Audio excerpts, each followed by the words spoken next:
মৃত্যুর পরে ফেরেশতারা লাশের সঙ্গে কি করে?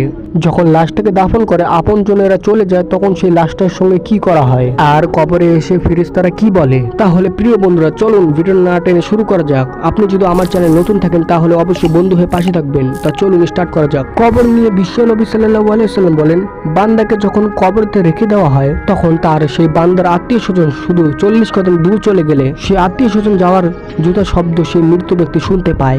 রাসূল সাল্লাল্লাহু আলাইহি ওয়াসাল্লাম বলেন, ঠিক সেই সময় দুজন ফেরেশতা সেই কবরে এসে পড়েন। তাদের নাম হলো মুনকার এবং নাকির। সেই ব্যক্তির বগলে এসে বলে, বলো মান রব্বুকা, তোমার রব কে? দ্বিতীয় প্রশ্ন, ওয়ামা দীনুকা, তোমার দিন কি? 3 নাম্বার প্রশ্ন, মান নবিয়ুকা, বিশ্ব নবীর চেহারা দেখে বলা হবে, দেখো তো এই লোকটাকে তুমি চেনো কিনা।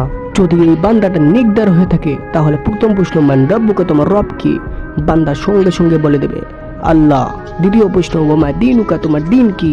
বান্দা সঙ্গে সঙ্গে বলবে ইসলাম। 3 নাম্বার প্রশ্ন, বিশ্ব নবীর চেহারা থেকে বলা হবে, দেখো তো এই লোকটাকে চিনো কিনা? বান্দা সঙ্গে সঙ্গে বলবে চিনি, আমাদের প্রাণের নবী। এই 3টে প্রশ্ন হওয়ার পরে কবরে আরেকটা প্রশ্ন হবে, ওয়ামা ইলম, মানে এই 3টের প্রশ্ন উত্তর যে দিলা তুমি কেমনে দিলে? নকল করছো নাকি? পরীক্ষার হলের মধ্যে নকল হয় না? কেউ নকল করার জন্য হাতের মধ্যে লিখে নিয়ে যায়, কেউ টুপির মধ্যে লিখে নিয়ে যায়, কেউ পাঞ্জাবির মধ্যে লিখে নিয়ে যায়। নকল করছো নাকি? আল্লাহ তোমার রব, ইসলাম তোমার ধর্ম, এই লোকটা বিশ্ব নবী, তুমি কেমনে চিনলা না?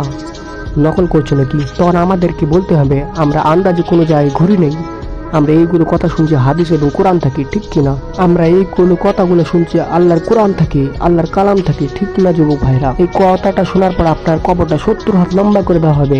জান্নাতে রেশমি কাপড়ে বিছানা আপনার কবরের ঢেলে দেওয়া হবে। আপনার কবর জান্নাতের টুকরা বানিয়ে দেওয়া হবে।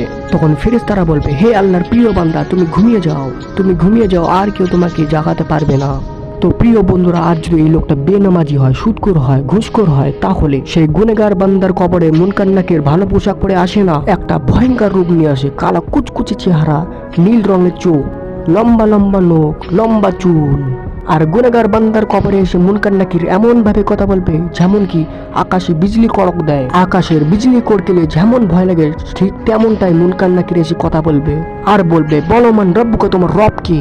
আর গুনেগার বান্দা থাকলে বলবে, আমি জানি না আমার রব কে। মুনকার নাকির আবার বলবে, ওমা দীনুকা, তোমার দিন কি? আমি জানি না আমার দিন কি। তোমরা এইসব কি প্রশ্ন করছো? আহা, আমাকে অনেক বিরক্ত লাগছে, তোমরা এইগুলো কি প্রশ্ন করছো? এরপর আরেকবার বলা হবে, মান নবিয়ুকা, দেখো তো এই লোকটাকে চিনো কিনা? গুনেগার বান্দা থাকলে বলবে, আমি চিনি না, এই লোকটা কি, আমি কিচ্ছু মনে করতে পারছি না। বাস এই কথার সঙ্গে সঙ্গে কবরে অনেক আযাব দেওয়া হবে। বড় বড় পাথর দিয়ে সেই গুনেগার ব্যক্তির শরীরের গুস্ত এবং হাড্ডিতে থেতলে ফেলা হবে। আহা, শেষ। এই আযাব যেন শেষ হতে চায় না। অন্ধকারই অন্ধকার, এই অন্ধকার যেন শেষ হতে চায় না।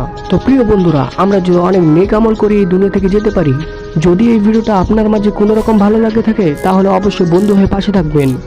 আমরা আবার মিলব কোনো নতুন ভিডিওতে। তখনকার জন্য সবাইকে আসসালামু আলাইকুম।